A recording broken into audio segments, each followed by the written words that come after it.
My name is Blake, and I've been asked by quite a few people to describe what having a borderline personality disorder is like. Um, it's more easier said than done, but anyway, this is my experience, strength, and hope. That I hope that people will learn earlier in life, and actually the dialectical behavior therapy DBT actually changed my life a lot. I started taking it in January. So I'm 55 now, and I've had troubles with this all my life. I was in 2 car accidents when I was 19. I had a lot of post-traumatic stress for a few years. Got back to work. Struggled with on and off drinking because I would have periods of being sober, and I would devaluate the idea that I could drink again, which I can't because I don't have any shut-off button. Basically, once I start drinking, it's just not in me to stop. Sometimes, usually I'd fall down the stairs or something really bad would happen, and I'd stop for a while, but I would always forget. Like, for instance, things weren't so great after I delivered tables, and things weren't so good after a few things happened. And after Christmas, until my psychiatrist said the only problem you have is drinking. You don't want to stop. So I quit for 2 or 3 months anyway. So I went and seen him, and he says, "Oh, you're all better, and I'll send you back to your doctor." So I still had an ongoing claim with the insurance company. That's another story. But so I decided, you know what, I think I can have a few beers, because I'd work like about 90 days. Back then it was busy, and that was the only time I would ever be busy, because you never knew when it was going to be busy. So it slowed down. Our philosophy was, well, when it's slow, there's always time to drink then. So we would work crazy, and then eventually decided that maybe I can have a beer if things were depressed. I had no support system then. I had really didn't have that many. Most of the people who worked with me drank a lot. So anyway, so I decided to drink beer, but I'll drink light beer, but I'll only drink a few. So what I do is I buy 24 light tall boy cans. So basically that was kind of like a really, that shows you like that is distorted thinking, justifying that yes, I can drink, well, I'll drink light beer, drink a couple beers here and there, not really realizing that like I have some really good close friends.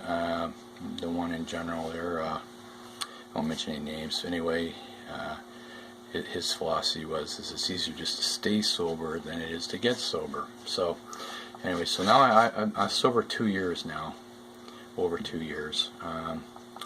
I've had really no close calls to drinking. I found that once I decided that I totally had enough, like, they're talking about my toe was all red, my leg swelled up. They said, if that gets, you could lose your leg, or so anyway, I was a real mess. So finally I decided that, that's it, somehow I'm going to stop drinking. Like, I could stop drinking, but I couldn't stop drinking, because I would devaluate the fact that, oh yeah, I'm sober, but that's the way the borderline personality disorder thinks. I'm going to justify that, that's okay, because you have like that's one of the parts of having a borderline personality disorder is devaluating things. Like, you work hard for something. We're known for like just devaluating things that, and some of the things that seem like so trivial to most people seem to be such a big deal with someone with the borderline, because they say that we have open wounds, or we don't heal from our emotional scars. I find that a lot of times in the morning, if I'm just wake up and a lot of bad things that happen to me will go through my mind, and basically with DBT I found that you had to label each thought sometimes, like this is like insane, this is insane, this is disillusional, this doesn't matter, and try and get through that. Basically when this starts, it's like to say it again, confusion wise, to say if I had a small room and I took 12 stereos, good stereos, and turned them on full blast, and then I had like 2 or 3 people nattering at me, and my own mind will think about all the negative things, all these negative things we're going through. So if you try to listen to one song is playing, or which songs are playing, you can't do it. It's totally impossible. That's in comparison about how much confusion can come, and it can come just out of the blue. Doesn't mean, you're driving along, it's people, places, and things. So basically, the people that are around borderline personality disorders, the families, the people, is they find that the person that has the disorder puts them in a no-win situation. And I think to have some real borderline problems, the borderliner needs people around them. They don't need them, but they have like people that interfere a lot of, it seems like they end up dealing with some psychopaths or sociopaths who really have disregard for anyone else. Seem to be stuck with a few of them, and basically you just gotta, get rid of them. And sometimes it's not so easy, but basically, just don't deal with them anymore. I find a lot of times if you're not going to do something they want you to do something and you don't do it, they usually don't figure they don't have any use for it anymore, so adios. The problem is this borderliners take people back. They repeat this pattern over and over and over again, dealing with the same sort of dysfunctional codependent disorder with different people. Usually they're people that have alcohol, drug problems, or just problems. They just seem like I couldn't fit in, I couldn't hold a job. I met lots of people, a lot of them didn't have jobs or like to drink and that sort of thing, so I was in that pattern. It's been like 10 years since I've been in a bar. I really don't have a use for it anymore. Okay, so what I'm going to try and do is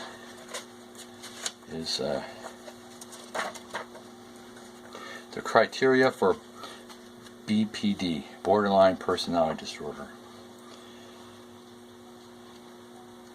The passive pattern of instability in interpersonal relationships, self-image, and affects moods are marked impulsively, beginning by early childhood and present in every variety of contexts, as indicated by 5 or more of the following. Number 1, frantic efforts to avoid real or imagined abandonment. Alright, so I'm trying to make a phone with my buddy, and he's got borderline personality disorder. And we're phoning our friend. He's got that too. So we're calling him. We call him 2 or 3 times. He doesn't answer the phone. Alright, so him and my buddy say, well, hey, you know what? He doesn't like us anymore. He's not answering the phone because he's just not answering us anymore. Of course, that's what we're thinking, but we're joking about it because we know better. So anyway, that's sort of it's distorted thinking.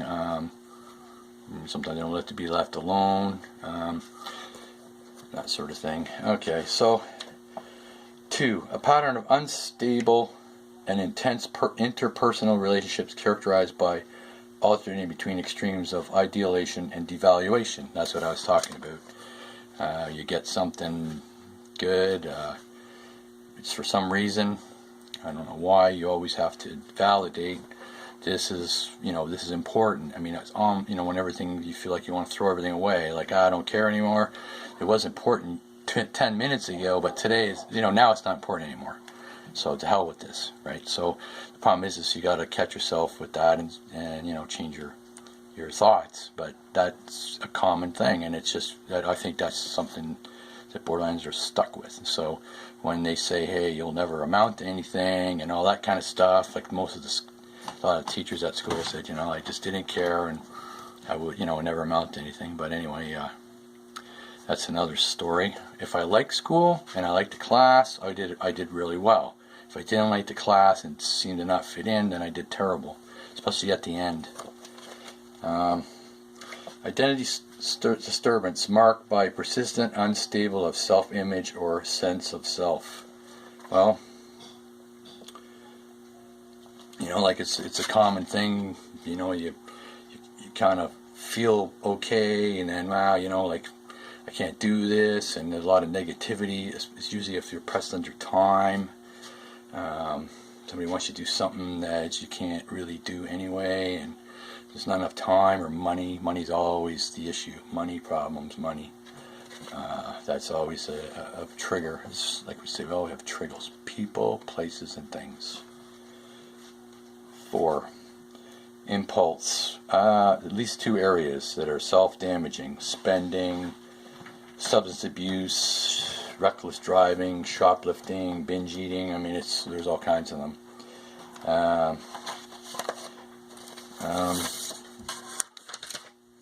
Okay, so then 5 is recurrent suicide behavior, gestures, threats, or self-mutilating behavior. I myself I could say that I think everybody on this planet has had a time in their life where they've been overwhelmed, they've filled outgunned, everything's coming to an end, everything's just really terrible. One of the options that I think that any human brain would be, geez, if I was dead, or if I could kill myself or something like that. But that's one of those things that, it's really not worth it. Usually people try it and then they find out that they wanted to live anyway. So if you're staying away from alcohol and that sort of stuff, that helps a lot with those thoughts, I'm sure. But that's, say, if you really feel that bad, call 911. Seek medical help. I'm not a doctor. If you feel really, really terrible, I spent a few nights in the psych ward, but I just didn't know what to do or when anything was happening. So anyway, that's I haven't been in there since 2009. Affective instability to marked reactivity of mood, intense episode dysphoria, which is sometimes like, duh, I'm not really with it today. So then everyone's saying, well, why can't you do this? Like, what's wrong with you? Of course, like, well, today is not my day. So now you're setting off, a whole pattern of, because you got to have someone nattering at you to really get the fire going. Irritability, anxiety, but it only lasts for a few hours to maybe 2 days at the most. So these things pass. And one of the slogans for a borderline personality disorder is, "This too shall pass." So even if you feel whatever, it won't last. That's why if you say I'm a manic depressant, I don't think so, because I might be depressed for 20 minutes, whatever, I don't know, and I just move on to something else. Think of other things. I think there's a lot of negativity in a person with a borderline personality disorder. We don't think right. You can't function under pressure sometimes, but mostly pressure and chronic feelings of emptiness. Well, I'm sure everyone sort of experienced that, but that's one of the things, because you wake up one day, you just can't really do anything today. Like, there's days, I can do a lot of stuff, and some days, I don't know, it's a mood thing. I don't know. I think it's just one of those things that you just have to keep validating that, hey, I'm an important person. And 8, inappropriate. I don't know if I got the 7, chronic feelings of emptiness. Well, like I say, I think I did. But anyway, that's my memory. But that too, DBT talks about that.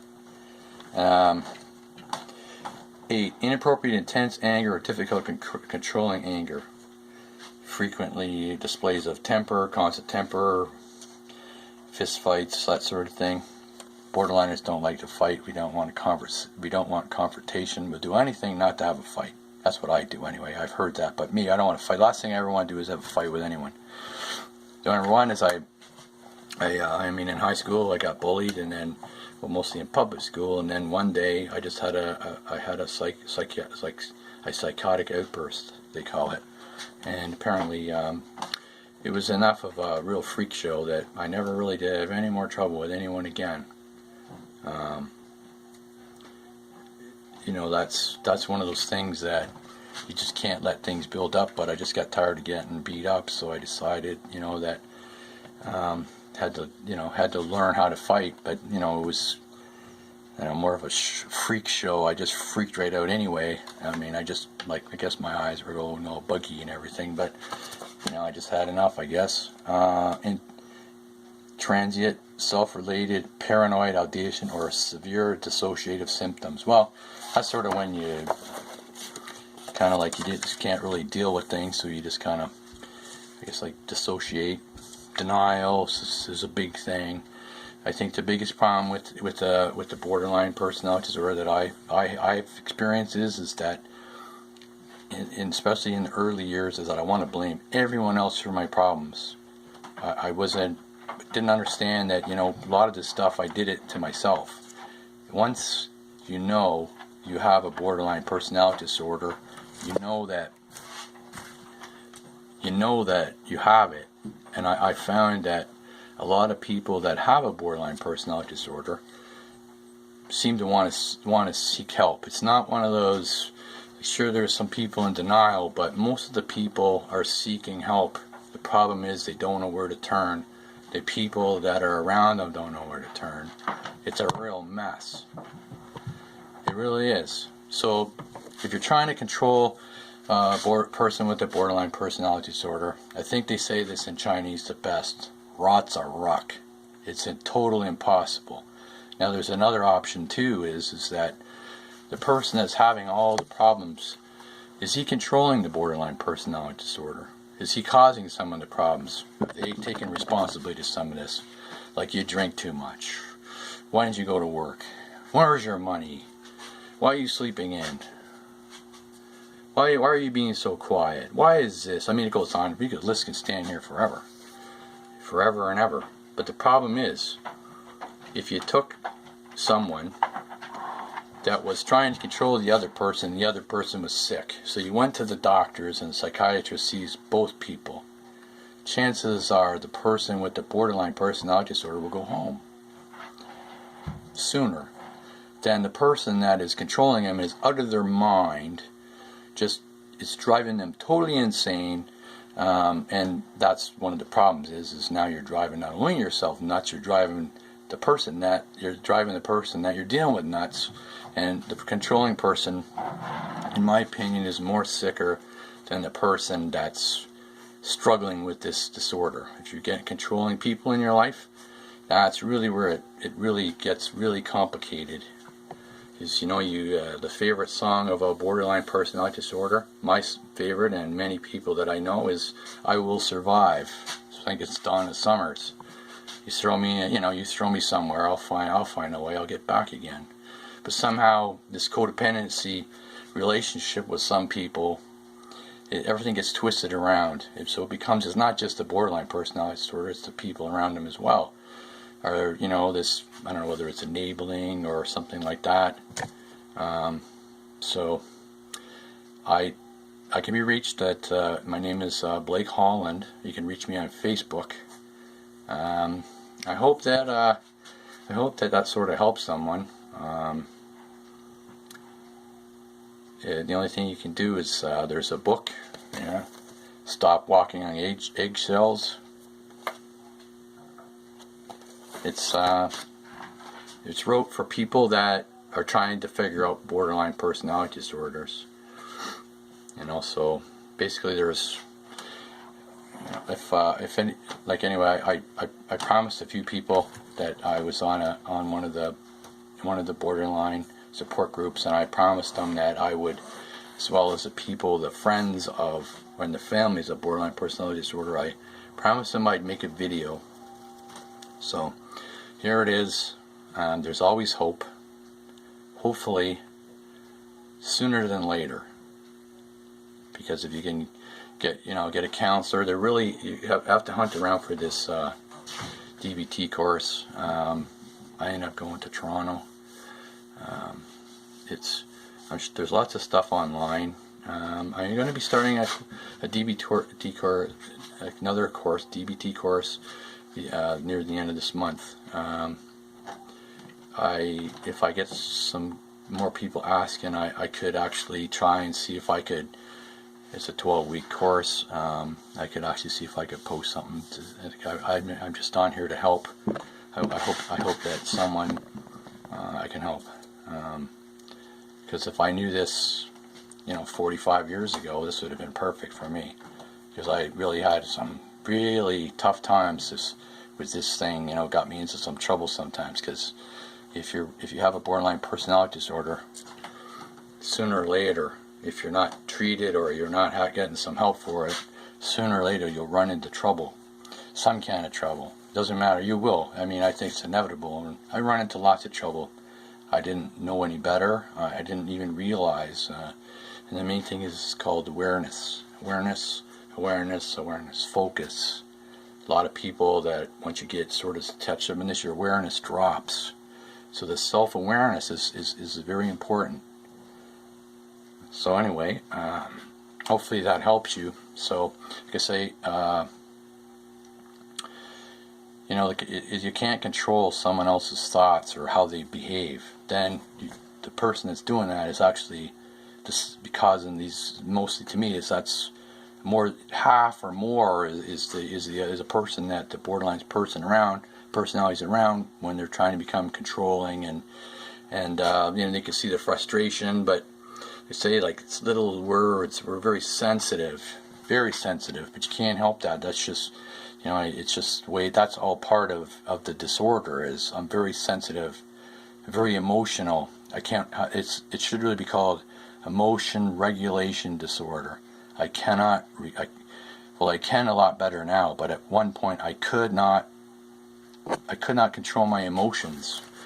And all of a sudden, and So anyway, so if I can do it, you can do it.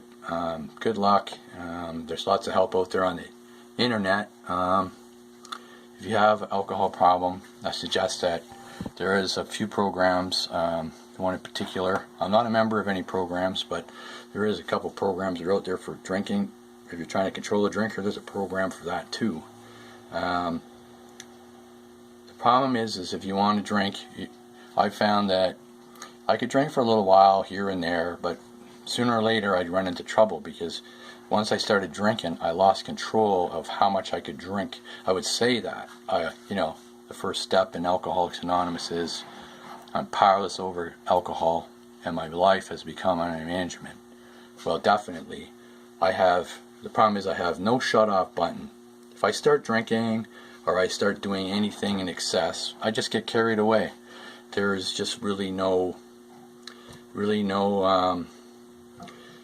like a permanent stop of drinking. Like I'll stop tomorrow, I'll stop whenever, a year goes by. But alcohol, I think, has to do with a lot of the problems of a borderline personality disorder. Somehow makes you feel like everything's okay. The first few beers, when you first start,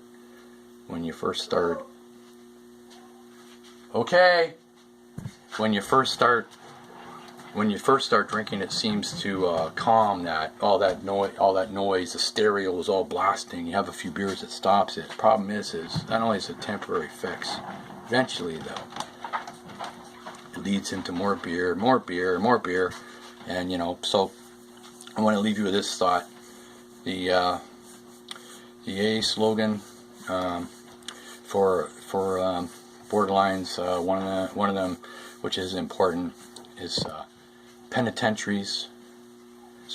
institutions, penitentiaries, and death. It could be penitentiaries and death. It could be death, but that's the inevitable fate for someone who has a borderline personality disorder that gets